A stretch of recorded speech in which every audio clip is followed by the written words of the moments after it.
The time trial is such an individual event, but to be the best, you've got to have a team.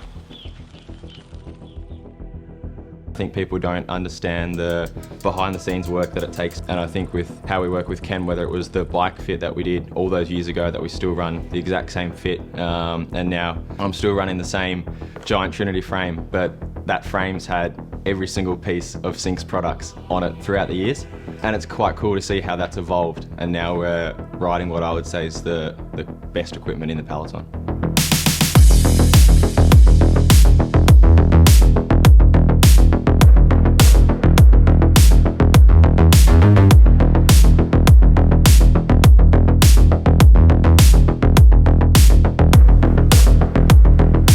Ken was wearing a bright red bike bug kit on a Cervelo T4 track bike, and we were just doing about 300 laps around Brunswick Velodrome every Thursday night. Started holding hands doing some Madison slings, and that was about the last time I reckon I've seen you on a bike.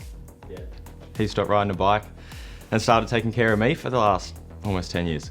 There wasn't too many juniors that had that passion for time trialing, and that was something that I really had, and then you could see that Ken had that too. I think it was the meticulous attention to detail that I really liked. The reason why I wanted to start the bike fitting business was really that human bike interaction, and the connection between the athlete and the bike, which I've always had a fairly large focus on. I've always been quite interested in equipment technology. Sports science is my background, but I've never really been as interested in the exercise physiology side of things as I have the biomechanical side of things. So equipment and equipment technology has always been more of my passion than the more common facets of sports science. When we launched the bike fitting business, originally it was very much focused on road cycling. Time trial wasn't a particularly big scene in the Melbourne cycling community at that point in time. There just really wasn't the equipment that we wanted to use to get the best out of athlete performance. So ultimately we had to design it and make it ourselves. And I reckon this was one of the first times we ever did track testing and did CDA testing on the track. Do you remember what your CDA was? I'm going to say 0.212. 0. Really? I was better than I thought. We started off at a good spot. Through the hair. Yeah, that's the first thing that came. Us and all the guys dye our hair for the junior world titles on the track. This was sort of as Sync was starting up, wasn't it? This is the first sort of time the products got put on the bike. The first product that we did was a really simple combination: arm cup wedges, arm cups, and time trial extensions. So 3 components that go together to really support the whole upper body in the time trial position that we've always focused on, which has been the high hands time trial position. They improve comfort, they improve performance. Luke's rise through the junior ranks into professional cycling, it aligns really well with the timeline of Sync. The passion was always with the time trial bike and on the road and wanting to make that.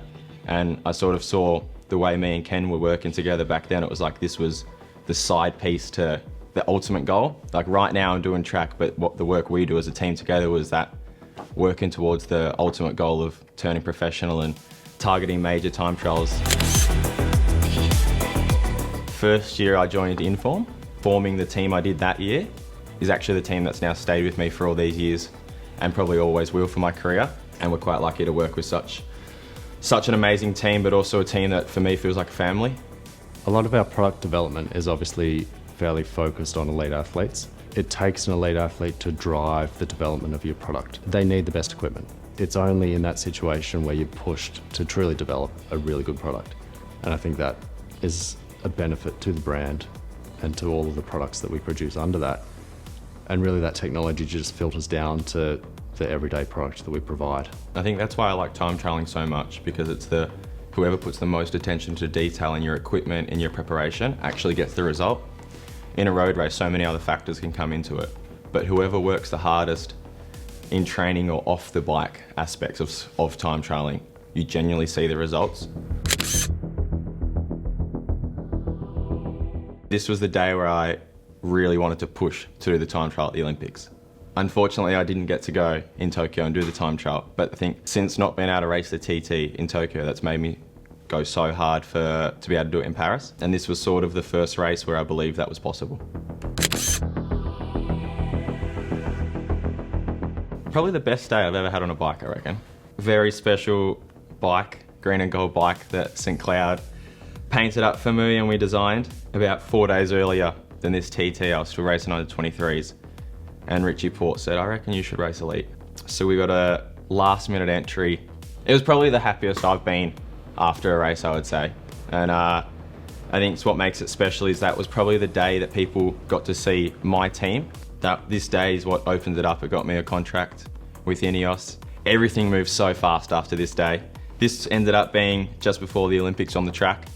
So I got to achieve my goal of winning an Olympic medal a few months after this. It was daunting moving to Europe and being a part of such a massive team, but I think the way that I was able to develop with Ineos and grow with them as a team, I wouldn't be where I am now without that. 3 years to get another elite national title.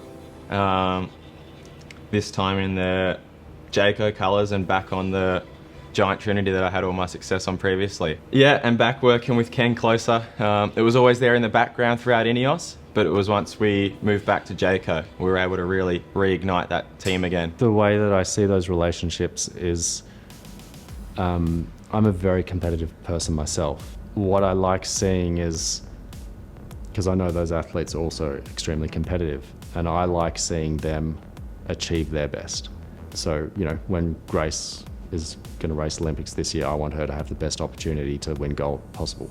I want Luke to have the best opportunity to win gold. Having our product on their bike, to me, there's a responsibility on our behalf to do the best we can to produce the best products that we can to meet their needs. The thing that drives me there is the idea that they can use our products to assist them in winning gold. We won this national title and it was the belief again for going towards the Olympics and building something special towards Paris. And this year was definitely the biggest highlight, being able to win the TT and the road race. And to be able to do it, yeah, on a brand new Australian team who they haven't had the title for a while. So to be able to like bring that to them, and yeah, it just felt like that was the best way to kickstart the year. A brand new bike, a brand new helmet, a brand new skin suit, and it was the first step towards the Olympics. It was a qualifying race to be able to make the team for Paris. It's quite hard to race for an Olympic spot. It's easy to train for a result, but to race for a selection, I think that adds a lot more pressure. This is the last TT before I race Paris, so we got to go through a lot of the processes and a lot of the equipment that we were testing out for what will be the ultimate in July. And I was really happy to finally get a really good TT in Europe and go through the processes. I got 5th on this day and I was really, really proud of that. Were you considering withdrawing from this? Yeah, I didn't really want to be there for the last week. I was quite crook and a bit over it. The 21 days, it's a long time riding a bike, and when something doesn't go well, it's hard to back up each day getting your head kicked in. But this TT was the only reason I stayed. It was something that I was really passionate to do, and I spent time in Italy before looking at the course. So I really wanted to hang around for this TT, but mentally I was also battling just being in the race as well. And to be able to do the numbers I did that deep into a Grand Tour, that really gave me belief that what I could do in Paris potentially. This year's Olympics is a massive goal to do well, but to also learn, and it'll be my first TT I do at the Olympics. And I sort of see it as a project building towards Brisbane 2032. It's quite special to see the team we've grown together, to go from looking at a junior world championships or a national championships to now the same team trying to win an Olympic gold medal. Probably innovation, I think, is the thing that makes me most excited about Sync. I guess it's kind of my creativity. It comes out in Sync more than anything. We've launched some driveline products, and that is a step away from Aero bar solutions, which is obviously how Sync started. But the driveline products are something that I've had on my mind for a long time. The ideas there have existed for as long as the Aero bars have, and really that'll be probably the product that sees us through the next few months. We've got some more products coming out in the driveline package, and moving on from that, we've also got some more Aero bar products coming out later this year. I think time trialing is an art, and there's so many different aspects that come into it to to be able to produce that result on race day. And it's that confidence that when you get to the race day, you've done absolutely everything. And I think that's why the team in time trialing is so important.